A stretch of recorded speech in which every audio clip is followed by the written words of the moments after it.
देखिए, हमारी प्रमुख मांग है कि जल्द से जल्द जो है अनुदेशक भर्ती जो है लाई जाए और क्या कहते हैं उसमें CITS कंपलसरी किया जाए। हमारी प्रमुख मांग यही है, जिसके लिए हम लोग मंत्री महोदय से मिले हैं आज, और उन्होंने अभी रिस्पांस तो पॉजिटिव दिया, पर देखिए भविष्य में क्या करते हैं, क्या कार्रवाई करते हैं ये। और विगत 6 वर्षों में करीब 70 ITIs ओपन हुए हैं, जिनमें अनुदेशक की कोई बहाली नहीं करी गई है।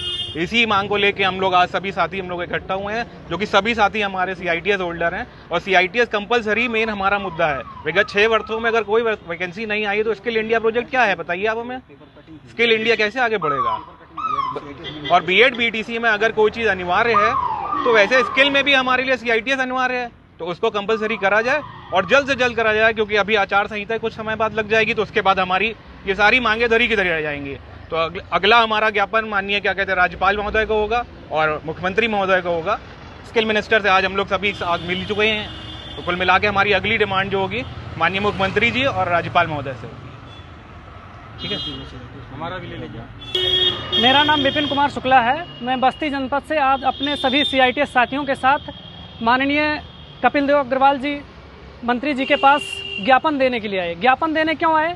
क्योंकि हमारी समस्याओं को सुना नहीं जा रहा है। पिछले 6 साल से मेल करके, ट्विटर करके, विभाग को बाई पोस्ट एप्लीकेशन भेज करके हमने अवगत कराया कि ITI में अनुदेशक के पदों पर भर्ती किया जाए, लेकिन अभी तक हमारे किसी बात का प्रत्युत्तर नहीं दिया गया है, यहाँ तक कि संज्ञान में नहीं लिया गया। आज हम लोग मजबूरन हमको लखनऊ आना पड़ा माननीय मंत्री जी को ज्ञापन देने के लिए। एक तरफ माननीय मोदी जी कहते हैं कि हम अपने इंडिया को स्किल इंडिया बनाएंगे, लेकिन उत्तर प्रदेश के सभी ITI में 70% पद रिक्त पड़े हैं पिछले 6 सालों से। लेकिन इस स्किल इंडिया को किसी का ध्यान नहीं जा रहा है कि हम किस तरीके का स्किल इंडिया हम यहाँ पे तैयार कर रहे हैं। हम इसी बात को लेके हमारे दो मुद्दे हैं मेन, कि ITI में 80% सीटें जो रिक्त पड़ी हुई है उसको जल्दी से जल्द भरा जाए, और ITI में अनुदेशक की भर्ती आती है, लेकिन उसमें CITS जो एक इसेंशियल क्वालिफिकेशन होता है, जैसे कि प्राथमिक टीचर में B.Ed BTC होता है, वैसे ही ITI अनुदेशक के लिए CITS अनिवार्य होता है। लेकिन गवर्नमेंट का इतना ढुलमुल रवैया है कि उसको DGT के नियम को आज तक लागू ही नहीं किया है।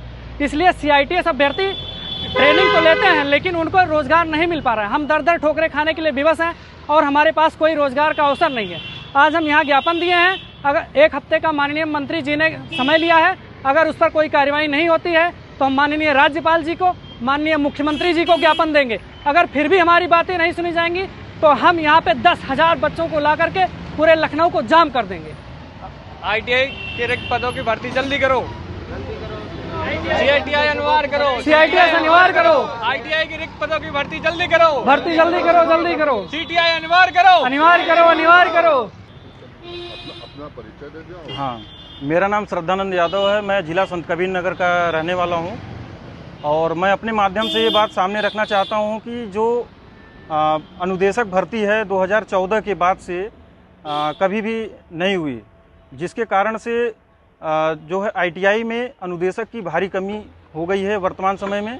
और वहाँ पर जो ट्रेनी हैं उनको बिना प्रशिक्षण के ही कई सारी परेशानियों का सामना करना पड़ रहा है। मैं जिला संत कबीर नगर से हूँ, वहाँ पर 3 ITI चलती हैं और तीनों ITI के प्रिंसिपल एक ही हैं। वहाँ पे टीचर नहीं है, कोई सिस्टम लागू नहीं है, वहाँ पर सब कुछ फेल चल रहा है। बच्चे सिर्फ एडमिशन कराते हैं, अटेंडेंस कैसे चलता है, वो कैसे काम करते हैं पता नहीं, लेकिन बस आखिरी समय में उनको सर्टिफिकेट दे दिया जाता है। और मैंने 2019 में CITS का कोर्स किया, उससे पहले भी मेरे कई सारे अनुभव भी रहे हैं। तो मैं चाहता हूं कि जो DGT का नियम सभी राज्यों के लिए लागू किया गया है उसको प्रदेश सरकार इसको माने। केंद्र में और राज्य में दोनों जगह BJP की गवर्नमेंट है। मैं चाहता हूं कि जो नियम कानून केंद्र सरकार लागू करती है उसको अक्षर से UP गवर्नमेंट लागू करे। और दूसरी चीज़, भर्ती नियमावली में जो फरवरी 2021 में एक नियमावली जो है मतलब पारित की गई है विभाग की तरफ से, जिसमें जो CITS है उसको वेटेज ही नहीं दिया गया है। उसमें 10% CITS का वेटेज दिया जा रहा है, हाई स्कूल का 20% है। तो इस तरह का गलत तरीके का मतलब माहौल बनाया जा रहा है CITS कैंडिडेट के खिलाफ। और सबसे बड़ी चीज़ इसमें यह है कि DGT और केंद्र सरकार के माध्यम से बहुत ही बड़ी मात्रा में पैसा खर्च किया जाता है ट्रेनिंग देने के लिए, और वो ट्रेनी जो है आजकल बेकार घूम रहे हैं।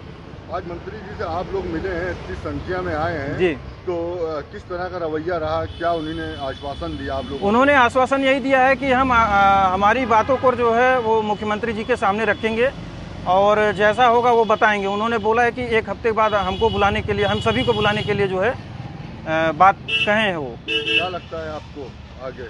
अब उम्मीद है, हम एक उम्मीद और एक आशा के साथ हम उनकी सारी बातों को मानेंगे जैसा वो कहेंगे, और हमारी इच्छा यही कि हमारी सारी मांगों को पूरा करें वो। आपकी मांगों को यहाँ से नहीं पूरा किया गया तो अगला आपका कदम क्या होगा, किस तरह से आप लोग आगे बढ़ेंगे?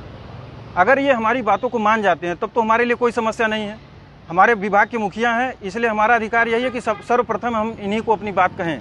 अगर ये बात हमारी नहीं मानते हैं तो आगे का कदम हमारा यही रहेगा, हम सीएम साहब के पास, राज्यपाल के साहब के पास, सबके पास जाकर के ज्ञापन देंगे और अपनी बात को रखेंगे। मेरा मुख्यमंत्री जी से अनुरोध है कि जल्द से जल्द अनुदेशक भर्ती के रिक्त पदों के लिए भर्ती निकाली जाए और CITS अनिवार्य किया जाए। इससे पहले क्या आपकी मंत्री जी से मुलाकात हुई या इस मामले को लेकर और किसी से बात हुई आपकी? इससे पहले हम लोगों ने मंत्री जी को मेल किए हैं और पत्र के द्वारा हम लोगों ने इनको सूचित किया है। आज हमारे साथ बहुत सारे लोग इकट्ठे हुए जिसके द्वारा हम लोगों ने यहाँ पर ज्ञापन दिया। मेल और जो पत्र वगैरह आपने इनको दिए थे उसका क्या रिस्पांस रहा, किस तरह? विभाग के द्वारा सर कोई रिस्पांस नहीं रहा, इसलिए हम लोग यहाँ पर ज्ञापन देने आए। यहाँ पे आप लोग जितनी संख्या में आए हैं इससे और भी संख्या है या?